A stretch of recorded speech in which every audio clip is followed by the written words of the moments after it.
मीरा आम तौर पर उदास और निराश रहा करती थी। वो हर सुबह उदास होकर उठती और सोचती, आज भी वही नीरस दिन। लेकिन एक दिन उसकी जिंदगी में एक अनोखा मोड़ आया। अपने पड़ोस की पार्क में टहलते हुए मीरा की मुलाकात डॉक्टर शर्मा से हुई, जो एक प्रसिद्ध न्यूरोसाइंटिस्ट थे। मीरा के चेहरे पर छाई उदासी देखकर डॉक्टर शर्मा ने पूछा, क्या बात है बेटा, कुछ परेशान लग रही हो? मीरा ने अपना दिल खोलते हुए कहा, डॉक्टर साहब, मुझे लगता है कि खुशी मुझसे दूर भागती है।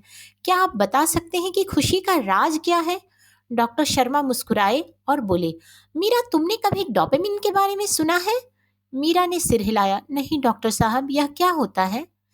डोपामिन एक छोटा सा रसायन है जो हमारे मस्तिष्क में पाया जाता है।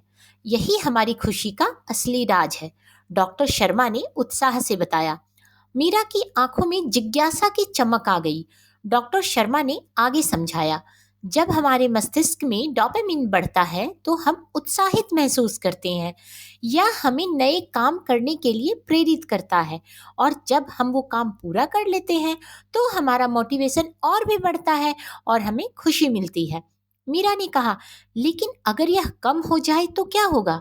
डॉक्टर शर्मा ने गंभीरता से जवाब दिया, तब हम उदास या निराश महसूस कर सकते हैं। लेकिन चिंता मत करो, हम अपने डोपामिन को बढ़ा भी सकते हैं। मीरा की आंखों में फिर से उम्मीद की किरण चमक उठी। वो कैसे डॉक्टर साहब? डॉक्टर शर्मा ने मुस्कुराते हुए कहा, बहुत से छोटे छोटे तरीके हैं, जैसे प्रोटीन युक्त खाना खाना, नियमित व्यायाम करना, अच्छी नींद लेना, संगीत सुनना, ध्यान लगाना, थोड़ा टाइम धूप में बिताना, छोटे छोटे लक्ष्य बनाना, और हाँ, सबसे जरूरी सकारात्मक सोचना। इसके अलावा भी बहुत कुछ है, डॉक्टर शर्मा ने जोड़ा, जैसे दोस्तों के साथ समय बिताना, कुछ नया सीखना या सीखने की कोशिश करना, प्रकृति से जुड़ना या किसी की मदद करना। ये सब चीज़ें हमारे डोपामिन को बढ़ाती हैं और हमें ऊर्जावान बनाती हैं। उस दिन के बाद से मीरा ने अपनी दिनचर्या में धीरे धीरे बदलाव लाना शुरू किया। वह सुबह जल्दी उठकर योगा करने लगी, पौष्टिक नाश्ता करने लगी और हर दिन कुछ नया सीखने की कोशिश करने लगी। उसने अपने पुराने शौक पेंटिंग की याद आई और एक बार फिर से वो रंगों से खेलने लगी, और कुछ ही हफ्तों में मीरा ने महसूस किया कि वह पहले से कहीं ज़्यादा खुश और ऊर्जावान महसूस कर रही थी। उसने फिर से डॉक्टर शर्मा से मुलाकात की और खुशी से बताया, डॉक्टर साहब, आपने मेरी जिंदगी बदल दी।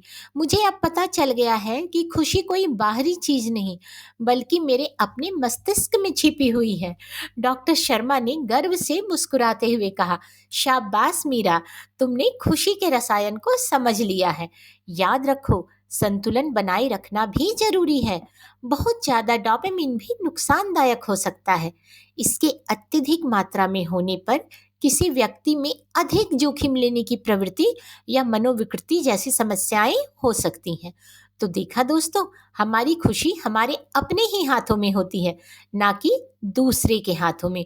इसलिए खुश रहें, मोटिवेट रहें और दूसरों को भी ये कहानी सुनाएं।